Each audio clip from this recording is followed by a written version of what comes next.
Hello guys, kumusta po? Welcome back to me. After ko maoperahan sa puso at ito ako'y nagpapahinga sa bahay. At habang ako ay nagpapahinga sa bahay at wala akong magawa, at naisip ako mag-video at videohan tong aking pamangkin na habang sila ay nakakaaliw, na mawala yung pagka-boring ko. Naway pagpasensyahan nyo na po kung ano man po yung mga sinasabi ko dahil first time ko mag voice over. At yan nga po yung pamangkin ko, nag-iisip ko ni paglilibangan pagkatapos niyang manood sa tablet niya at iyan naman po siya at naglalaro mag-isa. Naway sinabi ko nga sa kanya na tupi niya yung aking kumot dahil bibigyan ko siya ng pagkain. Kaya sumunod siya agad sa akin, gawa nga ng pagkain ng kapalit. Pero pag hindi pagkain, siguro susunod pa rin naman yan. Dahil masunurin naman niya kahit sobrang tamad. Ututuin nyo lang naman yan. At susunod yan agad-agad. Yan yung gawin niya ng pagtutupi ng kumot. Okay na rin yan kesa ako dahil hindi ko kayang magtupi pa ng kumot. Dahil hindi ko pa kayang gumalaw-galaw-galaw. Dahil bawal akong mapuwersa. Dahil gawa nga ng kagaling ko ng operasyon. Yung open heart surgery ang ginawa sa akin. Kaya paupo-upo lang ako madalas. So, yan nga po. Buti naman at sumunod tong aking pamangkin. At tuwan-tuwa ako sa kanya. At yan, kanina hindi niya alam na binibidyohan ko siya. Pero yan, alam niya na nasabi ko nagbibidyo ko sa kanya. Kaya, ayan.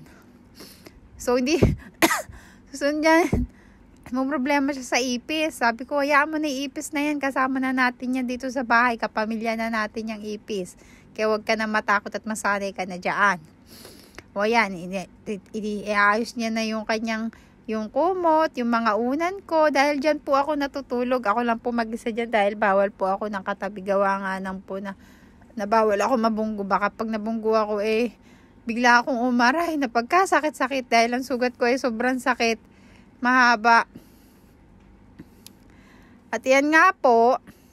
Yan, inaayos niya na. Iniisip ko kung ano yung pagkain, kung ano yung kapalit na ibibigay ko sa kanya, bakit sumunod siya sa akin. Pero minsan naman, kahit hindi ko siya utuin, sumusunod naman sa akin din yan. Dahil mabait namang bata yan. Minsan nga lang sobrang tamad nga lang gawa nga ng sinasabi niya na siya ay princess daw. Pinapanindigan niya na siya ay princess. Pero ayan, sumunod din siya sa akin. Ayan na, pinakita niya. Sabi ko, iusog yung bed. Huwag siya agad Huwag siya agad maglaro. Iusog niya yung bed kasi nga gawa ng panay siyang talon-talon dyan. Kaya ayan, nausog yung bed. Kaya kita nyo na may bahay namin. Hindi naman po gano'ng maganda. Nagsisiksikan lang kami dito. Gawa nga ng napakabahal ng bahay dito sa Dubai. Kaya kung gusto namin na sulong bahay, Diyos ko po, baka di namin alam kung saan wala na kaming mapupundar pa kundi mapupunta lahat sa bahay. Yan po ang buhay namin.